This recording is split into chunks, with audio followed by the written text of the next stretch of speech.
This past Sunday, J.D. Vance went on CNN's State of the Union program with host Dana Bash. And he really, really did not have a good time. And that's kind of putting it mildly. But Bash was unapologetic in asking J.D. Vance about all of the bomb threats that we have seen in Springfield, Ohio, as a result of a conspiracy theory that he himself helped push last week. And of course, the conspiracy theory, as we all know, was that Haitian migrants, they're eating the dogs, they're eating the cats, they're going to the park and scooping up the geese and eating the geese. And Donald Trump famously said that in the debate last week in a clip that has now, of course, gone viral across social media. And as I talked about the other day, we even have the woman who came out and created the Facebook post initially making these claims, who said, yeah, I heard it from somebody who heard it from somebody who got it from somebody else. She was a fourth-hand source, and she regrets putting out this unfounded information about what was taking place in Springfield. And as a result of these lies and conspiracy theories that all originated from that one woman's post on Facebook, for 4 straight days, we have seen bomb threat after bomb threat in Springfield, Ohio. Multiple schools have been shut down. City Hall, DMV offices were shut down because of bomb threats. Over the weekend, multiple hospitals were shut down due to bomb threats because of this conspiracy theory. So Sunday, Dana Bash gets the opportunity. J.D. Vance, for some reason, decided to go on the show, and Dana Bash bashed him as he should have been. Here is a clip. It's a little bit long, but stick with it. It's definitely worth it. Take a look. Now, let me just fact check a couple of other things that you said, Dana, because it's important. You said that all of these migrants are in the country legally. They're in the country through what's called temporary protective status. Right. That is when Kamala Harris waved a magic amnesty wand, taking people and giving them legal status. That is not to say that they're here legally. That is a terrible indictment of her amnesty policies that have further opened the border and further caused terrible migration into this country. You might not agree with the policy, and obviously you don't, which is totally fair and legitimate. There are policy disagreements all the time. But the fact is it is the law because President Biden and Vice President Harris are. But I don't want to frankly go down this conversation about policy Dana, because you made a point. You don't. I agree. You don't want to talk about policy. No, Dana, what I want to talk about. What I want to talk about instead of about the fact, Senator, that Kamala it was Harris, your Dana, distraction. Granted amnesty. You were the one who started level. talking about eating dogs and cats. Level.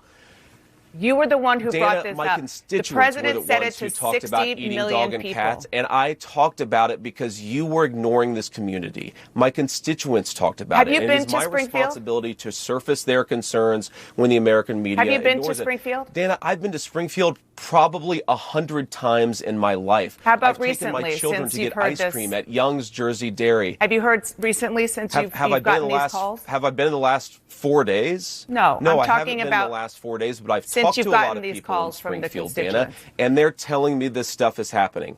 Dana, would you like to ask me questions and then let me answer them, or would you like to debate me on these topics? I noticed that when you had Kamala Harris and Tim Walz, you gave them multiple choice answers to the questions that you asked, and you allowed them to answer the questions.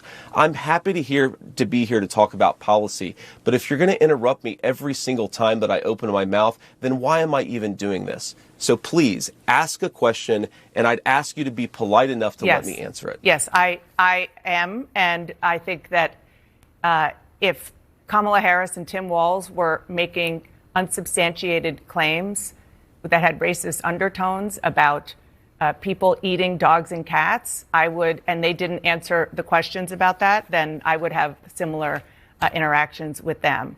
So you'll notice throughout that whole clip, and there's an even longer clip. If you want to watch the full thing, the link in the description will take you to the video, but he still didn't answer the question. He did not answer the question. Instead, he doubled down on the lies and said, this is what I'm hearing from my constituents. That's not true. This all came from one woman posting it on Facebook. She has now come forward because she was found. She admits she has no idea if it was true or not.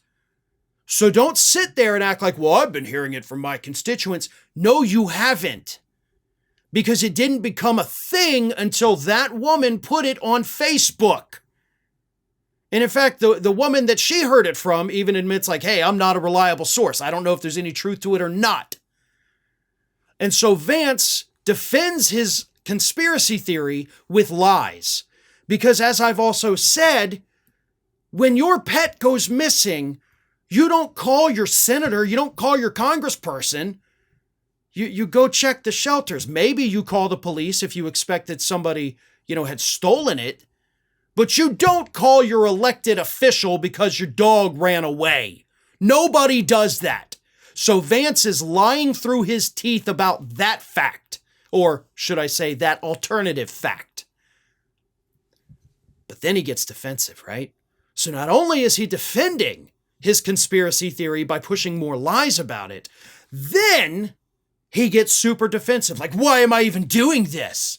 Why am I here? You didn't treat Kamala Harris this way. And I love that Bash was like, well, I didn't treat her this way because she wasn't pushing baseless conspiracy theories that are rooted in racism. I love that she threw that in there too. Full props on this to Dana Bash.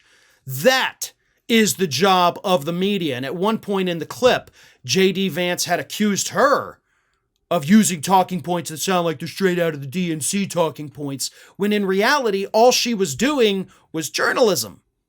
And we don't see a hell of a lot of that these days. And we saw it from Dana Bash. The fact-checking is a part of journalism.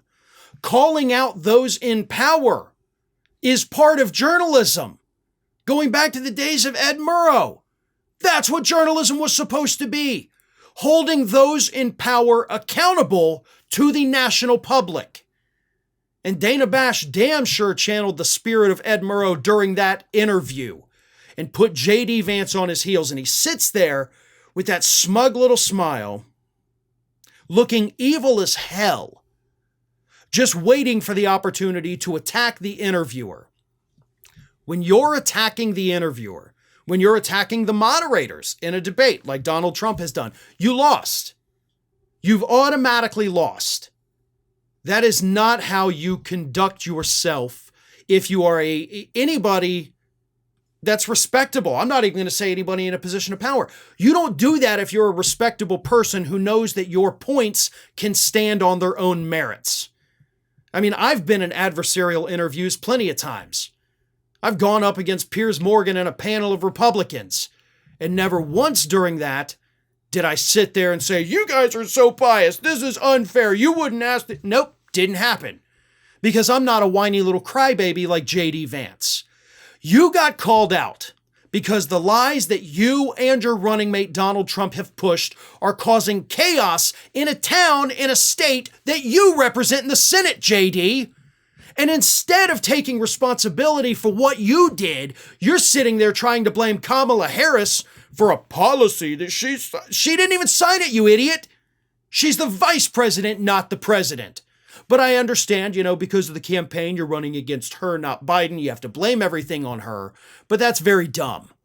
And Bash did, to a small degree, try to correct you on that as well, mentioning it was Biden's policy, technically. But it doesn't matter. J.D. Vance got his behind handed to him during that interview. He did not conduct himself well. He could not handle the adversity. And if he can't handle a couple of difficult questions from a reporter on CNN, then tell me, why in the hell should we trust him to handle the job as vice president? The answer, of course, is we absolutely should not. Hi, everyone. This here is little Athena. And Athena would like to know why you haven't subscribed to Fair and Balanced yet. So please, don't let Athena down. Subscribe today.